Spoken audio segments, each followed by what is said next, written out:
Hello, and welcome to the month of spooky. Scary stories are a part of life. We've been telling them since the dawn of man over campfires, radio broadcasts, television, and these days, social media. They remind us of our own mortality, get our adrenaline going, and send chills through our bodies that, well, we just can't explain. During this month, you can expect the unexpected, hear the unbelievable, and witness stories that will stretch your imagination. Why? Because that is what we do here at Ron's Amazing Stories. So settle in for the spooky and be prepared to be taken away from today.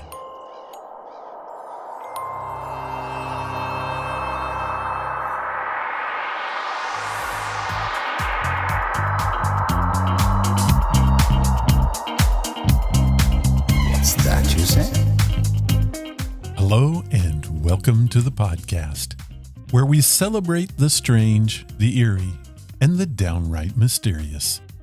I'm Ron, your host and conductor for this special ride through radio's golden age. Well, folks, it's October. The air is crisp, the moon's brighter, and the pumpkins are plotting something on the porch. It is the spooky season. And that means one thing on this show: ghost stories, haunted locomotives, and strange travelers whispering from the shadows of the past. This week we're featuring not one, but two spine-tingling tales from one of the best of radio's chill makers, The Mysterious Traveler. This was a radio program that first aired in 1943 and ran for nearly a decade. It was the creation of Robert Arthur and David Cogan, two men who could take an ordinary situation and twist it just enough to make you question what's lurking beneath the curtain. Each week, the mysterious host invited listeners to This is the Mysterious Traveler, inviting you to join me on another journey into the realm of the strange and the terrifying. These stories blended crime, suspense, and the supernatural, all delivered with that deliciously ominous tone that only 1940s radio could pull off. The bad news? Many of the episodes were lost to time, but a number still survive, including our double feature. Now, you know that every October we humans do something peculiar. We seek out the spooky. We turn off the lights, tell ghost stories, and actually want to feel that chill run down our spine. Why? Well, psychologists say it's because being scared, safely scared, gives us a rush. It's a controlled dose of chaos. Our hearts race, but our brains know that we're still in our living room, not in a graveyard. But maybe there's something older at work, an echo of when the unknown really was dangerous. Maybe by playing with fear, we remind ourselves that somehow we survived it.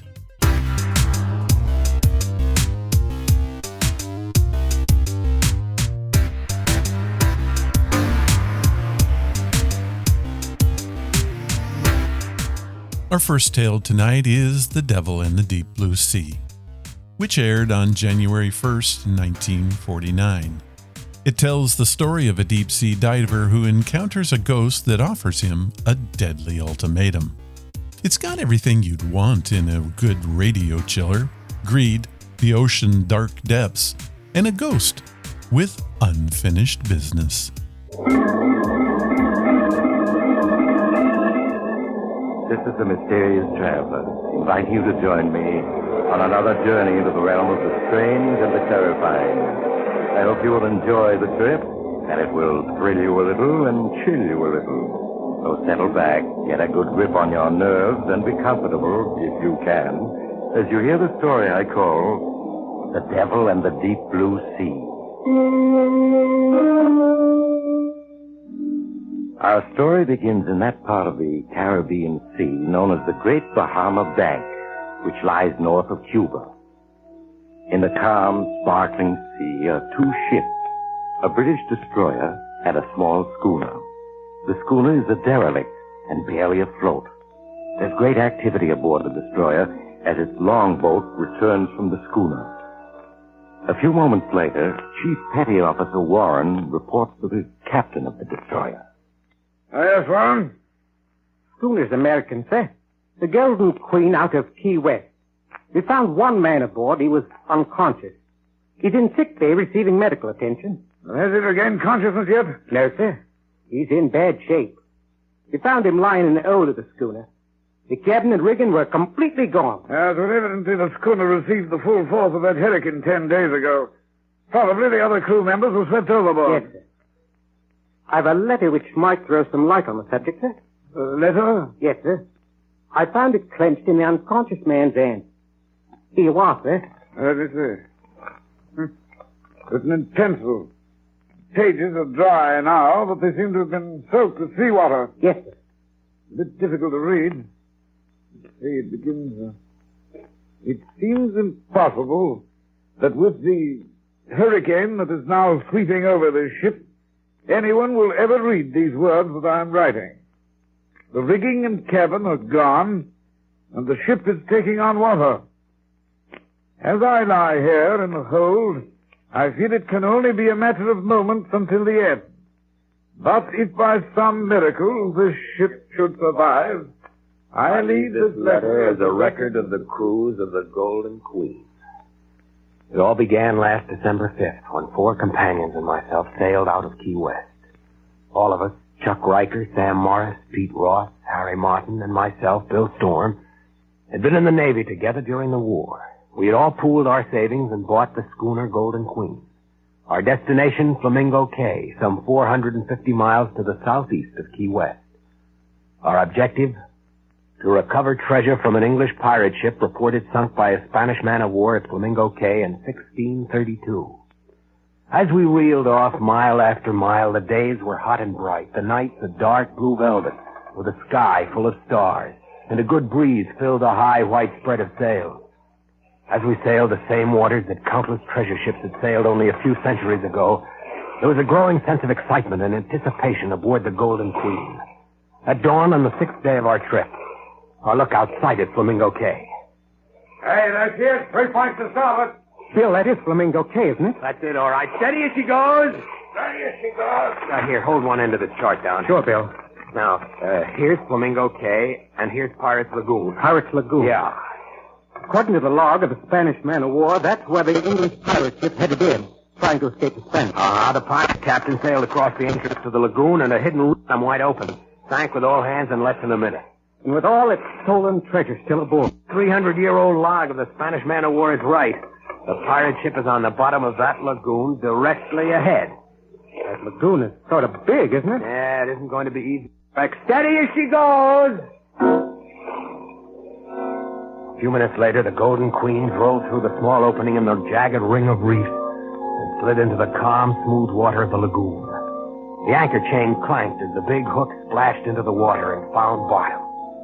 We had arrived at our destination. That afternoon, we lowered a small boat and began the tedious job of rowing back and forth across the lagoon, peering down into the crystal clear water, looking for some indication of the wrecked pirate craft. Our eyes began to ache from the reflected sunlight as we scanned the bottom of the lagoon hour after hour. As one day of searching followed another, our spirits fell. It was on the 6th day that our luck changed. Hey, stop rowing. Bill, look. What? I don't see a thing. Now, keep looking at the bottom where I'm pointing. Oh, it just looks like a large mass of coral covered with marine growth. Yeah, that's all it is. Yeah, but the marine growth. Can't you see the muzzle of a cannon sticking through? Hey, you may be right. It does look like the muzzle of a cannon. Do you think that marine-covered mass could be the... Sure, it's the pirate wreck. Sam, I think you found it. Chuck, drop a boy to mark the spot. Right, Bill. Now let's get back to the Golden Queen and get the diving equipment ready. This may be it. An hour later, I was in the diving suit. Sam gave the helmet the 8th turn that fastened and locked it. The faceplate was slammed shut, and I could feel the air coming through my lines from the pump. I stepped onto the diving platform, and a moment later was descending into the clear, warm water. Fish of all colors darted about me as I was slowly lowered. My weighted boots struck bottom at 130 feet. Following the beam of light over my helmet, I peered into the wall of water around me. Suddenly, my heart began pounding with excitement. For less than 200 feet away was the large marine-covered mass of coral. I began to cautiously make my way toward it, keeping a careful eye out for sharks and morays which abounded in these waters. As I made my way closer, I could clearly see that the marine growth covered an old hulk. The ship lay on its side with a huge gaping hole in the broken hull. Scattered on the floor of the lagoon were ancient barnacle-encrusted cannon, guns, and timbers. Beyond a doubt, it was the wreck of the English pirate ship. I signaled on my line, and Sam sent down the explosives that were to be used to blast the hull. I wasted no time in planting the charges in the hull. It was just as I had finished that I heard his voice. So you've come for Captain Murdoch's treasure, eh? I whirled about clumsily, instinctively. But I was alone. Then I heard it again. They've all come for my treasure. Cutthroats and cut purses, gulls and conies. And they've all left their skins. Again I whirled about, seeking for that voice, but there was nothing at all. I could feel a scream welling up within me. As the voice spoke again, I gave 3 sharp tugs on my line. It was the emergency signal. You're the back, laddie. But remember, it's Captain Murdoch you've got to deal with. Captain Murdoch!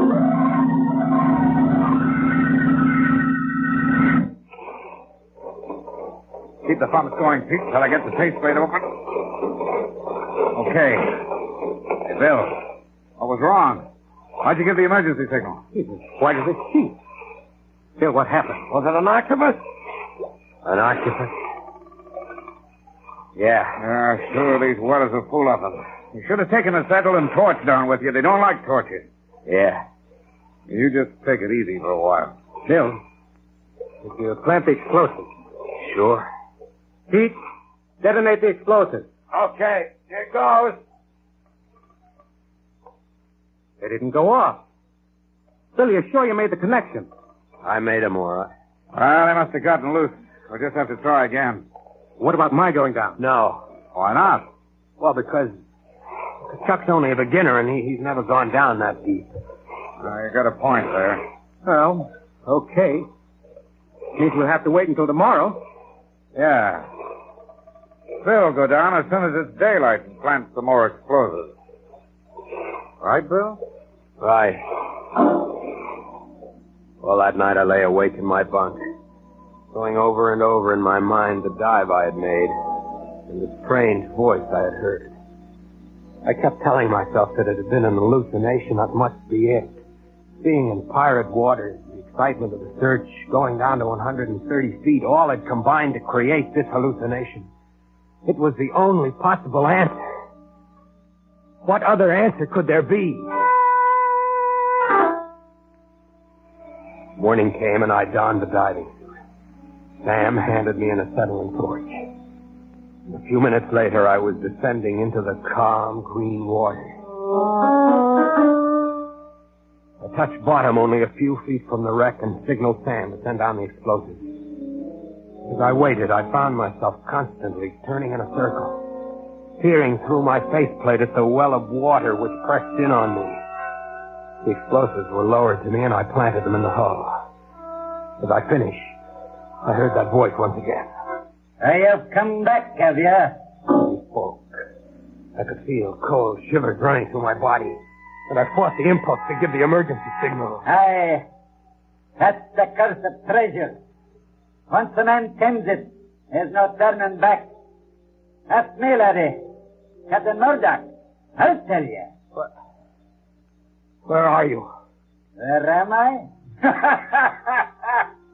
That's the fish that stripped me of me flesh and left me bones as a warning to the likes of you. Look at you. Huddling about like a jackanapes to see me. Hey, you fool. Did you think the spirit of a man could descend? What do you want? The 3 centuries I've pondered this accursed wreck, waiting for the likes of you. And now you've come. A treasure, laddie, such as you've never seen. Rubies and diamonds, pearls and sapphires, silver and gold. The wealth I saw from a dozen Spanish galleons. I'll share it with you, if you agree to the terms. Terms? Aye, laddie, terms. First, I'll share with you and only you. For the others, a dagger or the plank. A dagger? Or the plank? Aye. Many's the crew that felt my steel when there's been treasure to share. You mean murder, Sam, Chuck, and the others? Aye. Your boys. What you're saying. It's all an hallucination. It must be. I'm just hearing things. I cannot word. What manner of weeping is this? What the steel do the men have done? Stop talking. Stop talking. Do you hear? I won't do it. I won't. You'll do it, laddie. Or you'll ne'er take my treasure. Who's to stop me? A voice? A sheer hallucination? Captain Murdoch, laddie. Captain Murdoch. You're just a voice. You can't stop me. But no. No, don't. You're choking me. Stop. You can feel me, laddie. But you can feel me wrath, can you not? Let go. You'll find me a reasonable captain if you follow me orders. But if you don't, laddie, you'll ne'er see the sun again. Now these are my terms. And say haste to my word.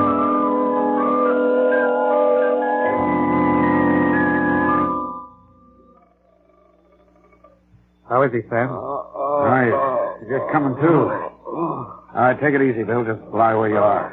What happened? Well, I signaled you while you were on the bottom, but you didn't answer, so we hauled you up, but fast.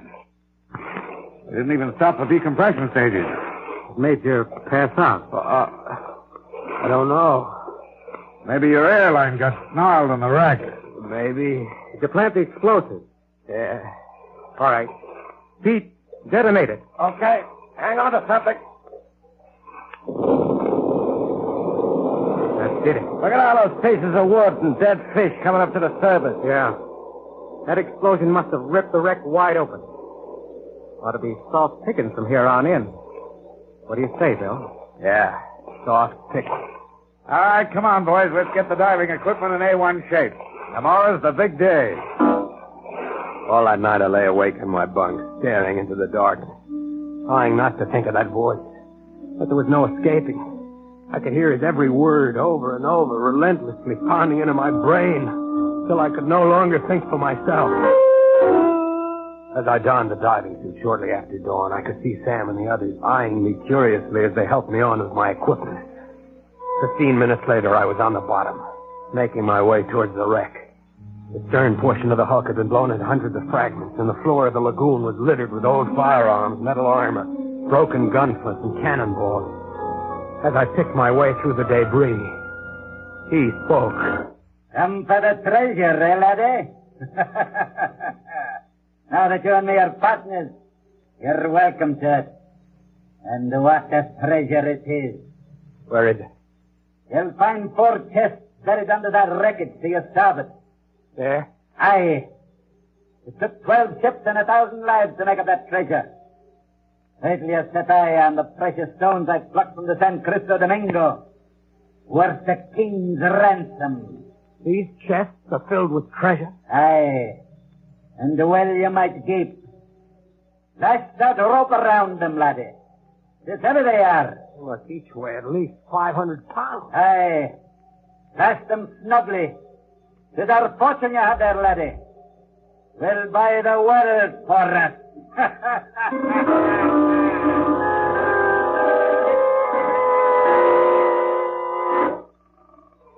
All right, hold still, will you, Bill? I'm trying to get your helmet off.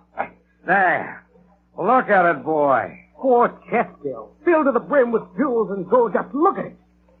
Sam, what do you think it's worth? 5 million, maybe 10, even 20. Who knows? Look at this diamond. Why, it's the size of an egg. There's no telling what it's worth. Some of the other diamonds are almost as big. Boy, we really hit the jackpot. Why, Bill, what's wrong? You haven't said a thing. I guess I'm tired. Put me out of the suit. Why, sure. Give me your hand, boys. This is the guy who did it for us. You sure did. I don't mind helping you, but this is hardly the kind of work for millionaires. Now you're talking, Pete. And boy, just as soon as we get Bill out of this diving suit, we'll weigh anchor for Key West. Well, I gotta... What do you mean, no? Let's stick around so that I can make another dive tomorrow. I may have overlooked a couple of chests. Well, that's hardly likely. Oh, you've done enough diving, Bill. I don't mind telling you that you've had us all worried these past couple of days. Yeah. You've been acting kind of strange. That's wrong with him that $1 million won't cure. Sun's already setting. We'll leave tomorrow. Okay. I guess another night here can't make much difference. We'll weigh anchor at dawn. Now let's get these 4 chests below. That night I lay in my bunk, waiting, watching. First Sam, then Pete, then Harry fell asleep. I slipped quietly out of my bunk, crossed the cabin, and stepped out on deck. A full moon shone down on the Golden Queen, and I could see Chuck, who was on watch, standing near the wheel, smoking. As I approached, he turned and saw me. Hello, Bill. Couldn't sleep, huh? No, What about the others? they're sleeping. Don't see how they can do it. I'm so excited I couldn't. All I can think of is the treasure and what I'm going to do with my share. Yeah. Hey, what's the matter with you? Don't sound very enthused. I guess I'm just tired. Those dives you made must have taken a lot out of you. Yeah. It did. Is that a ship out there? Where? There, 3 points to starboard. I'm looking, but I don't see any. I caught him as he dropped, then I carefully eased his body over the rail and let go. He hit the water with only a small splash and was gone. When dawn came, the others had followed. I was alone on the Golden Queen. Alone? No, that isn't quite correct. He was aboard. I couldn't see him, but he was with me all right. With his assistance, I weighed anchor. A half hour later, using the auxiliary engine, the Golden Queen slipped through the opening in the lagoon and out to sea. For a day and a night, I stood at the wheel, and when I was exhausted, he took over. It was on the 4th day that the hurricane caught me. Within the first hour, it swept the rigging and cabin overboard and left me helpless. Mountainous waves, one after another, are breaking over the Golden Queen. And only a miracle can save me. If I go down, well, surely I must, at least he'll go with me. I realize now, too late, that... The letter ends at this point. What do you make of it, sir? Make of it? Well, it's obviously the letter of an insane mind. Bill Storm, the unconscious man that you found aboard the derelict, became demented when his 4 companions were swept overboard during the hurricane. And, as a result, wrote this fantastic letter. Sir, while searching through Storm's pockets for the identification, I found these. 3 coins. Yes. If you scrape the brown crust off him, you'll see they're gold pieces. Look here. These coins are hundreds of years old. Yes. Then that part of the letter about recovering sunken treasure might possibly have been true. Did you find any chests aboard the derelict? No, sir. It was swept as clean as a whistle. Well, perhaps it wasn't only the loss of his 4 companions, but the loss of the treasure as well that sent Storm out of his mind. Yes. Sir, do you think there might have been anything to do with this Captain Murdoch he mentions in the letter? Certainly not. Don't be ridiculous. I'm amazed at you, Warren. Next you'll be telling me that you believe in ghosts. Sorry, sir. Come along to the sick bay. We'll see if Storm has regained consciousness yet.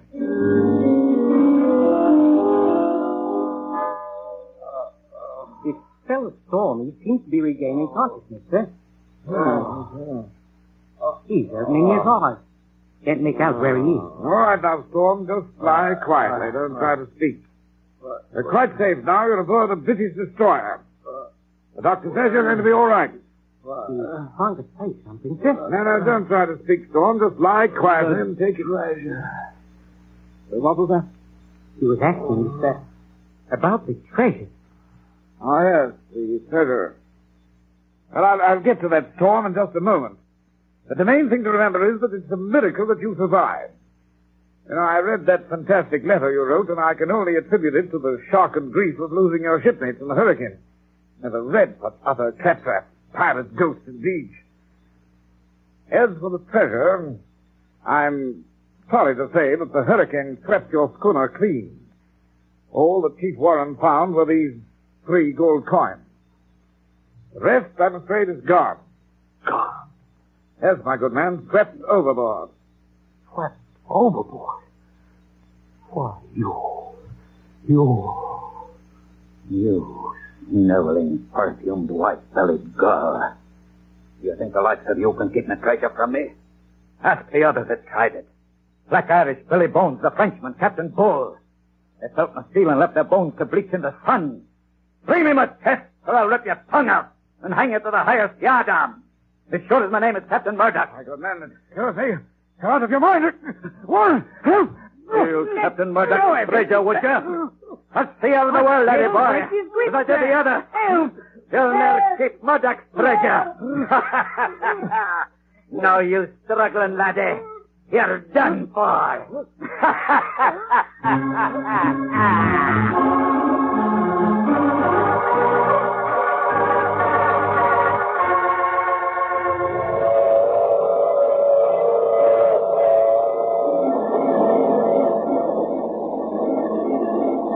The mysterious traveler again. Did you enjoy our trip? Or was the captain of the British destroyer choked to death? Oh, no, he was saved. And never been the same since. As for poor old Bill Storm, well, he's now safely under lock and key. He still speaks in 17th century English and insists he's Captain Murdoch. And now and then, he buttonholes one of his attendants and whispers of fabulous loot to be won on the high seas through piracy. But so far, he's been unable to muster up a crew.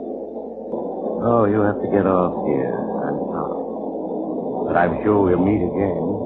I take this same train every week at the same time.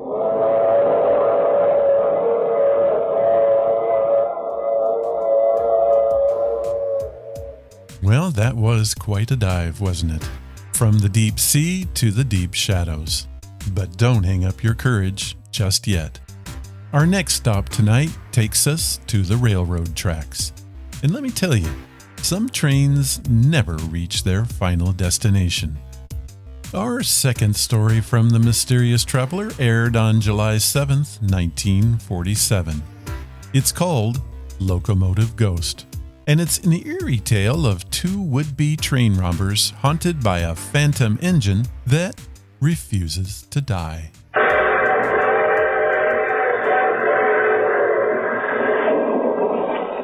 Mutual presents The Mysterious Traveler.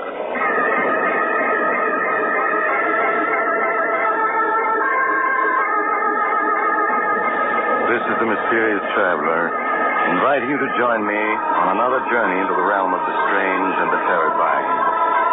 I hope you will enjoy the trip, that it will thrill you a little and chill you a little. So settle back, get a good grip on your nerves, and be comfortable, if you can. For in a few moments, you're going to meet a ghost, the strangest phantom that you ever heard of. But first, I want you to be my guest on a little train ride. We're running at 60 miles an hour on open track in the dead of night. Now we thunder through a sleeping village. Then beyond it, we plunge into the waiting mouth of a tunnel. We race through the tunnel and into the open again. Over a trestle and on into the night. A little world of our own, rushing forward resistlessly, a symbol of power and speed and life. Yes, trains do have a life of their own, as you'll see in the unusual ghost story that I call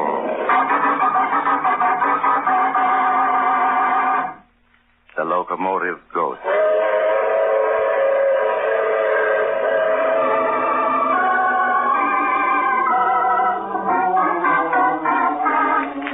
My story starts some years ago in a hilly region of western Pennsylvania. It's almost midnight, and two men laden down with several handbags are moving cautiously over the rough ground beneath a railroad trestle. They come to a spot beneath one end of it, and there in the darkness, they stop and turn on a flashlight. All right, we can sit down and rest now. Hey, sure this is the right spot? Of course, I'm sure. It's the loading spur that branches off at the mine entrance. Main line's over there, about 100 yards away. How long do you think we'll have to wait? 5 or 10 minutes. These mine trains don't run in a minute the way they do out in the main line. Suppose the money isn't on the mine train. They might have changed their plans. It'll be on it. Those miners are waiting for their pay, and the treasurer's bringing it himself. Plus bonus money and cash for operating expenses. Big haul, my friend. $200,000. $200,000? That's a lot of dough, but... But what? You getting cold feet? No, of course not, but... Well, they'll be killed, won't they? The crew on the train? Forget it. I thought you were turning soft on me now after I spilled the whole plan to you. No, Joe, I'm not turning soft. Joe. What is it? Oh, I heard a noise then. Over there. It's just your imagination. Oh, you're right. Somebody's coming. Keep the light steady. I got my gun handy. Who could it be? It's probably just a bum. Nothing sleep under this trestle. All right, you stop where you are. Only me, boys. Just old Boomer. Who? Old Boomer, that's all. Looking for a place to bunk. Howdy, boys. It's okay, Tom. I heard of this guy. So you're old Boomer, huh? The one they call the king of the bums? Not the king, son. Just the travelingest one of them all. 50 years I've been riding the rods, and I guess I've covered 1 million miles of track. Mind if I sit down here? Got a kind of ache in my bones. Sit down if you want to. Thanks, son. Say, you fellas ain't bums. You're dressed too good. Never mind about us. Curiosity ain't healthy. Old Boomer never fights with anybody. Live and let live's his motto. Listen, here comes number 25. It's mighty fine train, 25. Got a 16-wheel Mikado engine, can pull 20 cars a day on a level track. He's 50 seconds late tonight. Do you know every train on the tracks? Pretty near, son, pretty near. I ain't rode them all. I rode them all, from the Lackawanna to the Santa Fe. There ain't much about trains I don't know. Say, you fellas wouldn't have a little nip handy to take the chill out of an old man's bones. No, we ain't got a little nip handy. Sure, son. There's no harm in asking. There's the 25 passing Minesville now. Ain't that whistle far off in the night a sweet, mournful sound, though? Yeah, it is kind of mournful. Sounds far off and ghostly, don't it? Well, sometimes it is a ghost you hear, not a real train at all. What are you talking about? I'm just saying that sometimes when you hear a train whistling far off and mournful in the night, it ain't a real train at all. It's a ghost train. Ghost train? It's a lot of hooey. You just think so because you're young and don't know better. But old Boomer can tell you. There's ghost trains and plenty of them. They're the ghosts of trains that died in wrecks. Anything as live as a train is bound to have a ghost live on after. All right, can the chatter. You're hurting my ears. Well, let him talk, Joe. It helps pass the time. All right, but if you ask me, he's spouting a lot of bushwork. Go on, Boomer. What were you saying about trains having ghosts? Well, I've seen them many a time. Running the tracks with all lights out, going faster than the wind. Not a sound coming from them. I've seen the Heavenly Express, too, a couple times. What's the Heavenly Express? It's a special train, son. It's on the Earth to Heaven run. Travels 1 million miles a minute when it gets up speed. Takes the souls of railroad men from this world to the next. It always passes by when a wreck's going to happen. That's enough talk. I'm sick of listening to you. All right, son.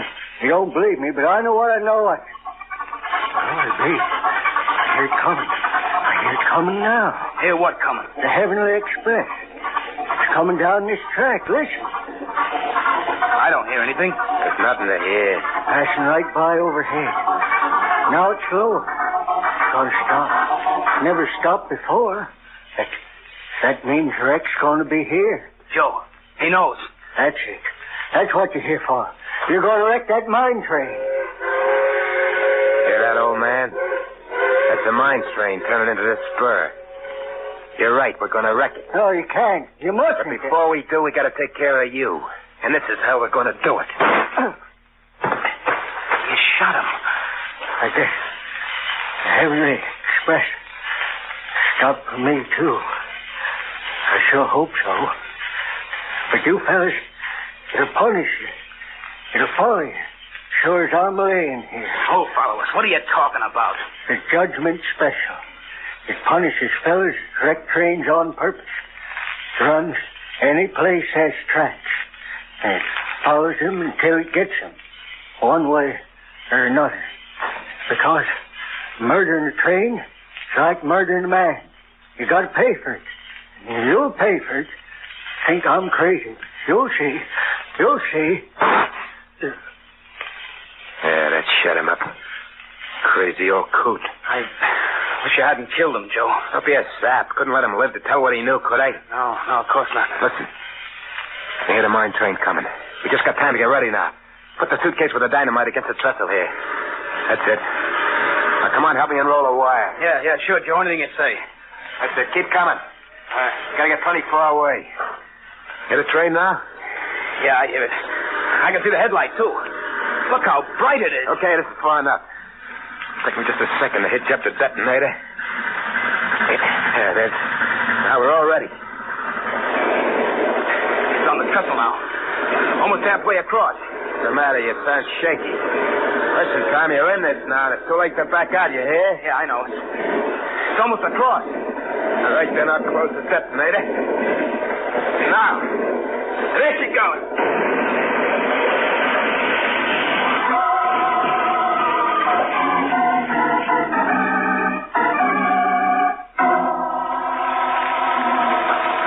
Later, the two men, Joe Malone and Tom Henderson, were driving eastward through the night, far from the scene of the train wreck.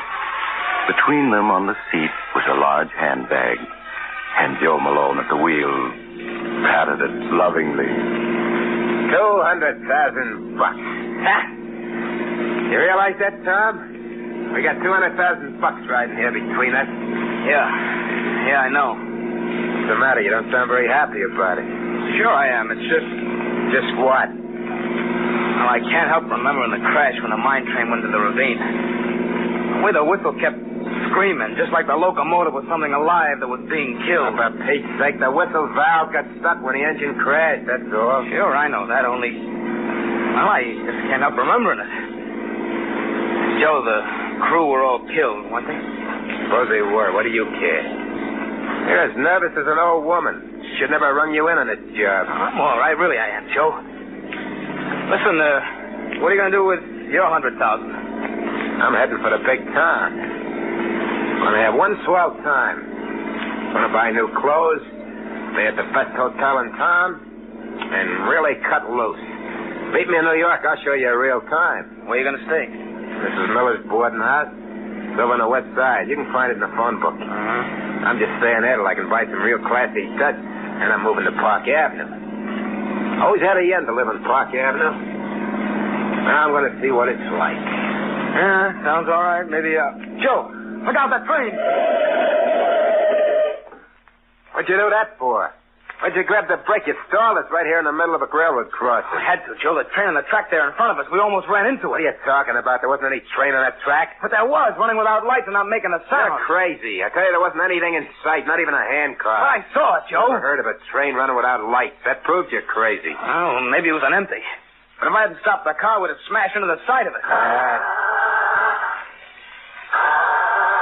Good mind to suck, you one. Now we're stalled on the railroad track, and the car won't start. I'll get out and push.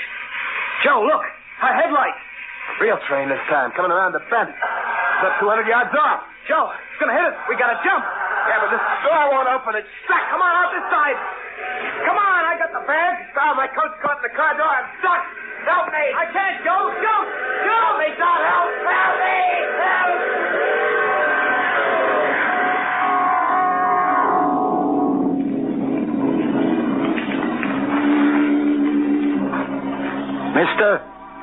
Mister, you all right? Yeah, I'm all right. But my friend, he must have been killed. Yes, he sure was. So when do you get away? Look at your car. There's pieces of it spread a quarter mile up the track. Whatever made you stop right there on the crossing? Car stole. Who are you? I'm the crossing watchman. Watchman? Why weren't you on duty? Why didn't you signal there was a train coming? Because I didn't know it, mister. That was the wrecking train taking doctors down to Mineville. It was unscheduled. Oh, I see. What about the other train, the one that went past going east just before the wrecking train hit us? Other train? Yeah. Well, no other train due through here till 6 a.m. this morning. I saw it, I tell you, traveling without lights. No train ever travels without lights. It's against the law. Say, are you drunk? No, I'm not. Where you going? Listen, I got a report to make on this. You got to fill out a form. Forget it, I'm not interested. Get away from here. I'm going to New York.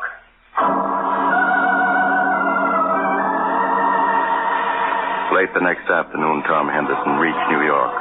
Not knowing where else to go, he hunted in the phone book for Mrs. Miller's boarding house that Joe Malone had mentioned and went there. Mrs. Miller gave him a room on the top floor, and there he carefully locked in the closet the precious handbag that held $200,000. All of it his since Joe's unfortunate death. After that, Tom went out to see New York's nightclubs. But he got back after midnight, feeling considerably more cheerful. As he was about to unlock his door, Mrs. Miller appeared in the hall. Oh, Mr. Henderson. Oh, yeah, Mrs. Miller. I was waiting for you, Mr. Henderson. It's turned so cool that I lit the gas heater in your room. Well, thanks a lot. I just wanted to warn you that... What was that? What was what, Mr. Henderson? That whistle just now. What was it? A boat out in the river? That was the freight train, Mr. Henderson. Freight train? Here in the heart of New York? Well, yes. They come down the west side elevated tracks to the freight yard downtown. They run past just a few yards down the street. I didn't know that. I wouldn't have come here if I had. Oh, I'm sure they won't bother you, Mr. Henderson. Really, they won't. Well, good night. Oh, battle axe. She's sure they won't bother me. It's too late to find someplace else where I'd leave here right now. I'll close the window. There. I'll keep the sound out. Anyway, suppose I can hear a train or two. I'm can hearing them do me. I'm going to go to sleep and forget it. Yeah, forget it. I've got $200,000 and my whole life ahead of me. Should let an old coot like that Boomer worry me. Joe's getting killed by a train was just an accident. Could happen to anybody. Me, I'm alive. Tomorrow, gonna start enjoying it plenty.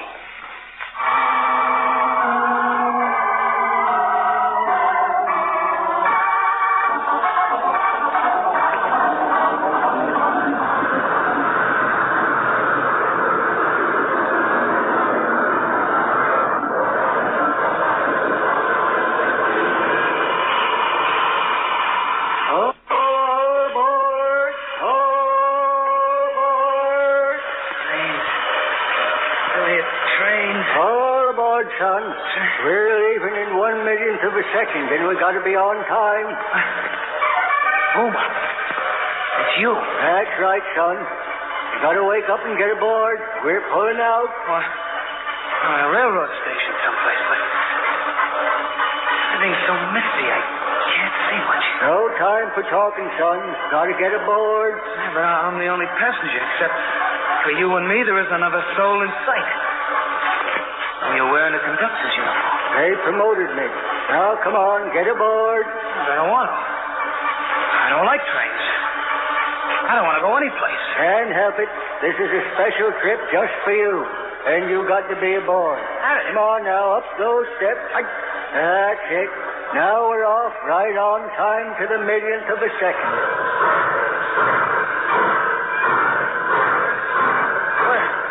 Where are we going?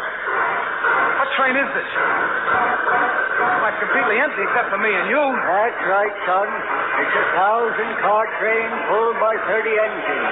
And you and me are the only ones aboard. Well, where are we going? What train is this, anyway? It's the Judgment Special, son. And we're bound from this world to the next. No. Yeah, or any place this tracks the Judgment Special goes. We stopped right outside your window and took you aboard. I don't want to die. I don't want to. You haven't any choice, son. You're on the Judgment Special and we're hitting 1,000,000 miles a minute now. What? Look out the window. There's the earth way down below us. See it? Yeah. Well, I don't want to leave it. I want to go. Look at the stars flash by. We're going 1,000,000 miles a minute, and it'll take us all eternity to get there. Yep. Here, I'll put the wind up so you can see better. Oh. There you are, son. There's the earth we left. That tiny little dot of light way up in the sky. Oh, I won't go in it. I won't. Hey, I won't. what are you doing? Get down. You can't jump out that window. We're going 1,000,000 miles in it. I won't jump. I'm not going with you. Come back. Come back. Wake up, Mr. Henderson. Wake up. Wake up. What is it? Oh. What is it? Oh, Mr. Henderson, thank heaven you're still alive. I thought you were dead for sure. What happened? But you closed your window. I meant to warn you that with the gas heater on, you must leave it open. Or you almost suffocated in your sleep. I almost suffocated? Yes. If I hadn't heard you trying to get your breath and hurried in and opened your window, you'd have been dead now, for sure. The rest of the night, Tom Henderson spent sitting on a bench in the nearest park, shivering at the nearness of his escape. The next day, he bought himself an expensive wardrobe. Then he checked into the biggest hotel on Park Avenue. There, 40 floors above the street, he was quite sure he wouldn't be bothered by hearing trains or having curious dreams about them. Especially as just before he retired, he took his sleeping tablet. There. Fix it. No dreams for me tonight. Some layout. So this is what you can enjoy when you have money. And I'm going to enjoy it. I'm letting my nerves get the better of me. Not anymore. Feel better already. So out goes the light. I sleep like a millionaire. Yes, just like a millionaire. And so Tom fell asleep. But unfortunately, he did dream. And he knew he was dreaming, but he couldn't wake up. It was a very curious dream indeed. He dreamed that he got up and dressed, rode down in the elevator, that he walked out into Park Avenue, and there, down the street, he found a tiny door which he had. It led down a flight of steep iron stairs to a dark tunnel far beneath the ground. There in the tunnel, a man was waiting for him. The man turned, and he saw it was his former pal, Joe Malone. Hello, Tom. Joe, it's you. Yeah.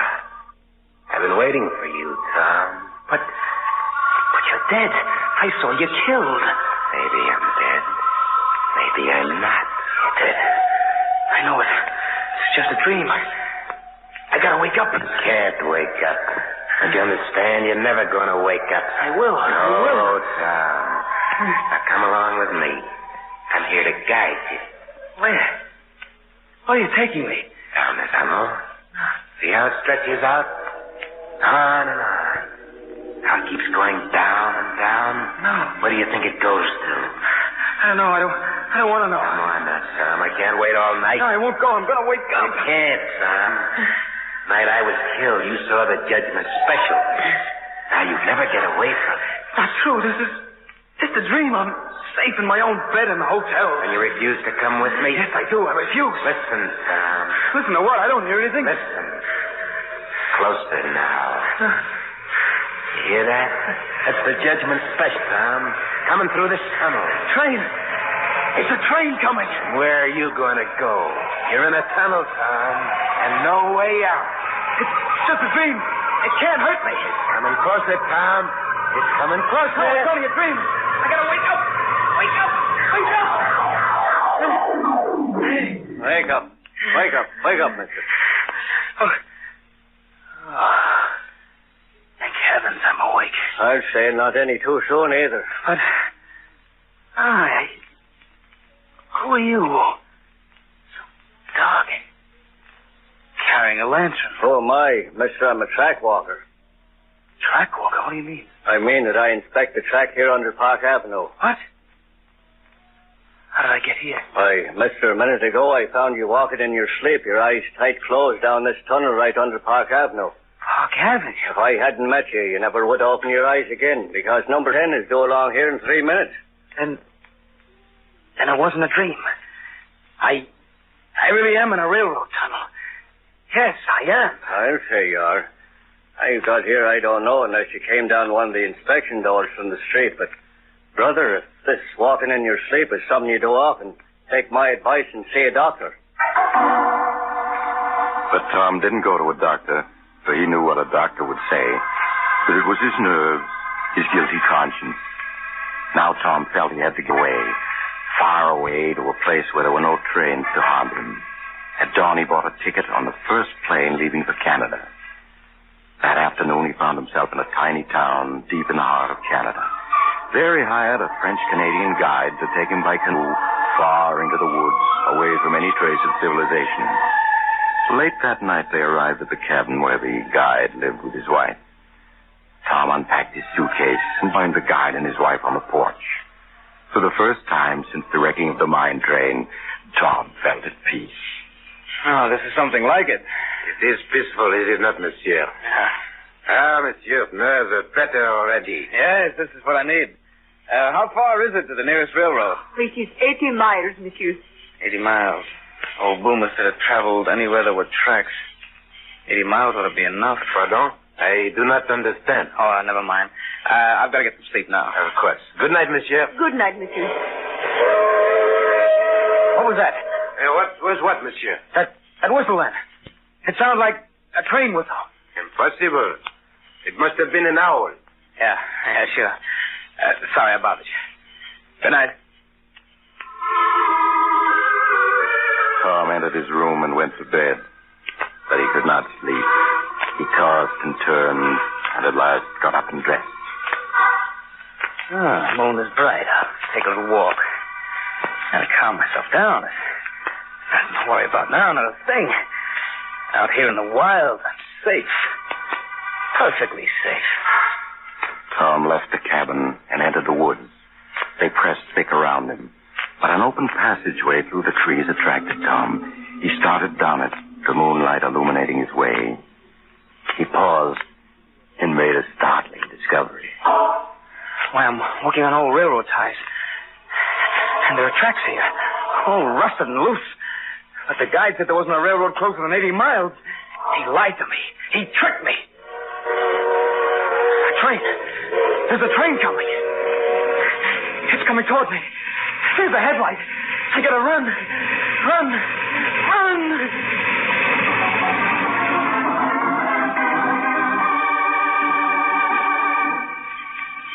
Marie! Qu'est-ce que c'est que ça, Pierre? The nervous one. He's not in the cabin. He has wandered up into the woods. Oh, that is strange. We must go after him. Hurry, before he does himself an injury.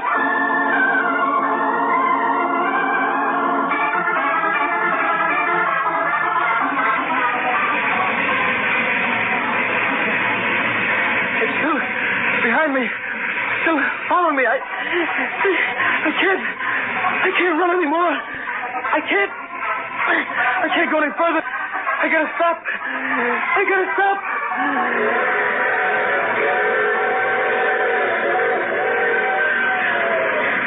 The judgment special, son. It runs any place there's tracks, and it follows you till it gets you. Because murdering a train is like murdering a man. You've got to pay for it. You think I'm crazy. You'll see. Here it comes, son. No!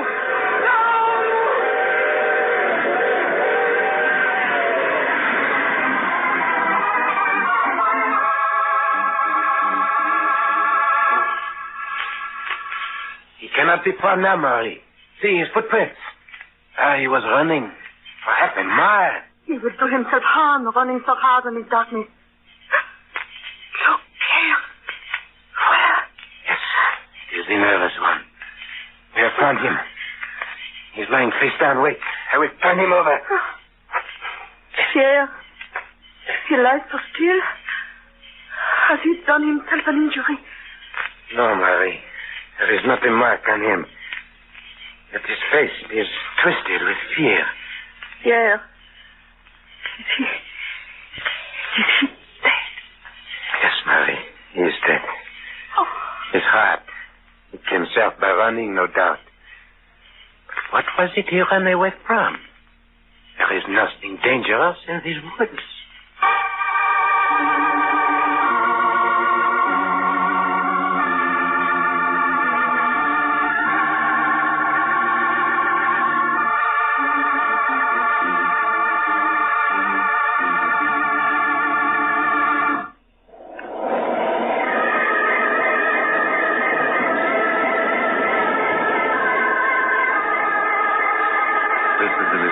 Traveler again. Poor Tom. The tracks he found himself on led to an abandoned logging camp. They hadn't been used in 20 years, and no train could possibly have run on them. Except a ghost train. But of course, none of us believes in ghosts, so we just have to accept the coroner's verdict, which was heart failure induced by overexertion. Just the same, if you ever see a train running without lights and going faster than the wind, don't be too sure it's only your imagination. And next time you hear a distant, mournful whistle in the night, all this talk about trains is making you nervous, and you have to get off here. I'm sorry. But I'm sure we'll meet again. Shall we say next week at the same time?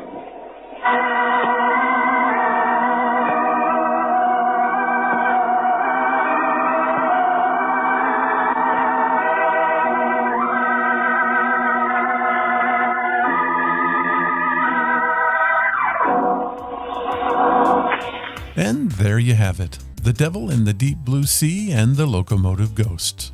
Two stories that prove no matter where you go, whether it's the ocean floor or the midnight tracks, you can't escape a guilty conscience. Or a ghost with a good aim. The Mysterious Traveler remains one of the true gems of the golden age of radio, a mix of morality play, horror story, and good old-fashioned campfire scare.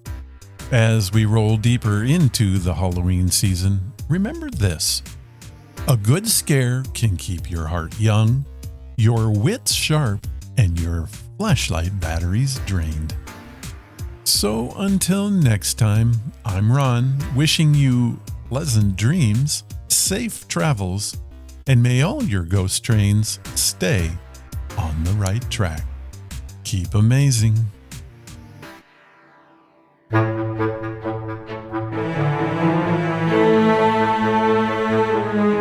That was episode number 709, and it was brought to you by Audible.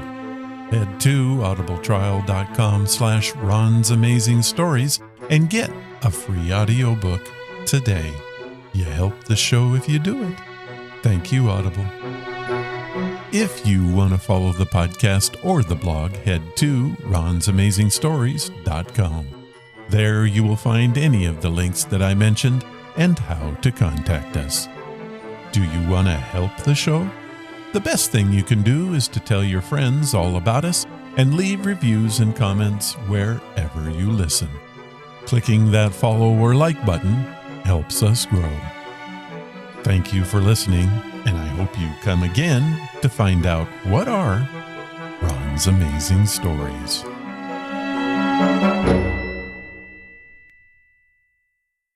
All of the vintage audio used in the podcast is believed to be in the public domain.